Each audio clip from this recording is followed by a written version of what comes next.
একদিকে ২৪ বছরের অপেক্ষার অবসান তুরস্কের, আরেকদিকে প্রতিশোধের গল্প লিখে ৪ বছর পর বিশ্বকাপে সুইডেন।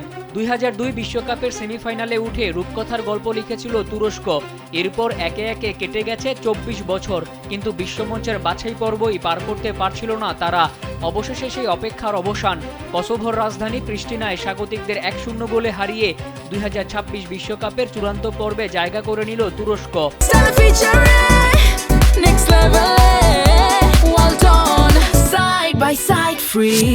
ফিফা র্যাঙ্কিংয়ে ৫৫ ধাপ এগিয়ে থাকা তুরস্ক ম্যাচের শুরু থেকেই ফেভারিট হিসেবে মাঠে নামে। তবে ঘরের মাঠে সমানে সমান লড়াই চালিয়েছে কসোভো।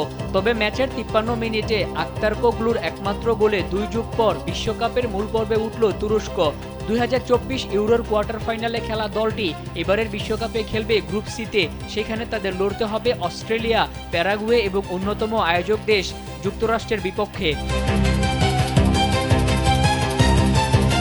এদিকে ৪ বছর আগে পোল্যান্ডের কাছে হেরে কপাল পুড়েছিল সুইডেনের। এবার সেই পুরনো ক্ষতে প্রলেপ দিয়ে ঘরের মাঠ স্টকহোমে পোল্যান্ডকে হারিয়ে ২০২৬ বিশ্বকাপের টিকিট নিশ্চিত করল গ্রাহাম পটারের শিষ্যরা। শ্বাসরুদ্ধকর এক লড়াই শেষে ৩-২ গোলে ব্যবধানে পোল্যান্ডকে হারিয়ে বিশ্বমঞ্চে জায়গা করে নিল সুইডিশরা। ম্যাচের শুরু থেকেই আক্রমণাত্মক ফুটবলের পসরা সাজায় সুইডেন। ২-১ ব্যবধান নিয়ে বিরতিতে যায় সুইডেন। দ্বিতীয়ার্ধে মরণপণ লড়াই শুরু করে পোল্যান্ড। সেই সুবাদে কারল সুইডাস্কির গোলে ২-২ সমতায় ফেরে তারা। ম্যাচ যখন অতিরিক্ত সময়ের দিকে যাচ্ছিল, ঠিক তখনই ৮৮ মিনিটে দেখা মেলে সেই মহেন্দ্র ক্ষণের।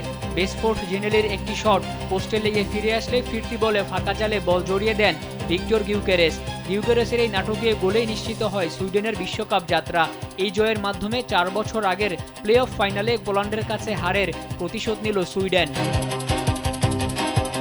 মোহাম্মদ মাসুম, কালবেলা।